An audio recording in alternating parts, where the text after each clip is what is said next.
Nigeria is not run by Tinubu. Yes, you heard me. Nigeria is run by the boys around Aso Rock. The ones that can fix, unfix, announce, withdraw, publish, delete, all before launch. Because it is bad enough that the president released just 4 names of ambassadorial designates out of 68 already approved. So, one is forced to ask this question: why would the president withhold names he had already approved?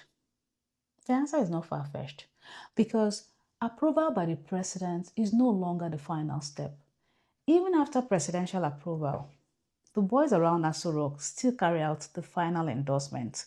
That is why I say this country is not governed by the president. Because explain this to me.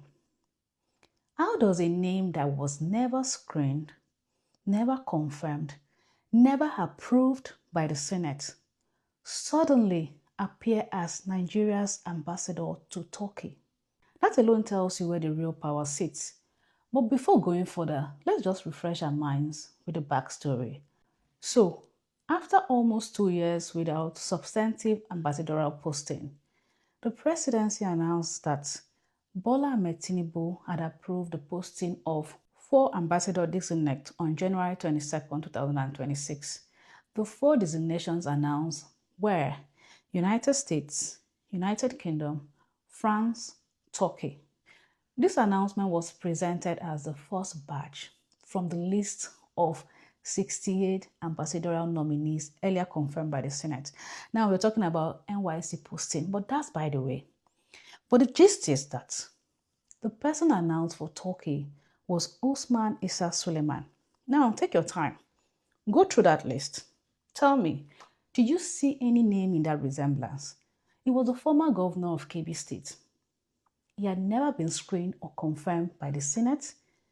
His name did not appear on the official Senate confirmation list, the Foreign Affairs Committee records, or the Senate proceedings or votes. Yet, his name appeared in the official presidential announcement as ambassador designate to Turkey. It took the likes of you, me, the public to scream before shortly the presidency withdrew the Turkey posting, citing naming mix-up. A naming mix-up in a sovereign country.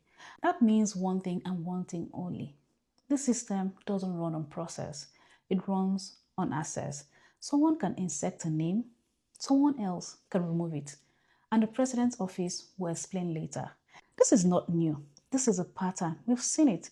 Documents corrected after publication, name added, removed, re-added, policies announced, paused, reversed, figures changed without apology, laws signed and explained later, all that.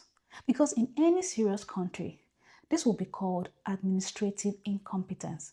But in Nigeria, we've normalized it, we're used to it.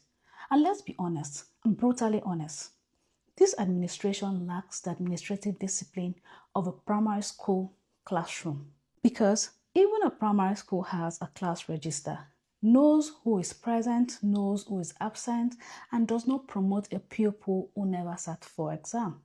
But yeah, someone who never faced the Senate almost became an ambassador. Not until some other person shouted, "Ah, not this one." And that is where the real power is. And that is where the boys around Aso Rock live. Not the president you see on TV or on vacation, but the aides who draft the letters you see. The handlers who filter, the boys who decide what stays and what disappears. They can fix you in, they can unfix you out. They can embarrass the country and call it mix-up and expect you not to demarcate the country. So when people say respect the office, I laugh. Because respect is built on order. Respect is built on process. Respect is competence. You don't command respect when an announcement is made within 12 hours and withdrawn. When people need to learn policy from retraction. That is why nothing works. That is why nothing sticks. And that is why Nigerians are tired. Because the system surrounding Tinubu is chaotic, it is unprofessional and dangerously casual. In Nigeria, governance is not institutional, it is improvised. Too often, too many. And the president needs to prove to us that this country is governed by him. We're watching our country governed like a group chat where messages can be sent, deleted, edited, and blamed on mix-up. Too often, too many. The president needs to tell us who really runs this country. It is a truth at a time. Take care and have a nice day.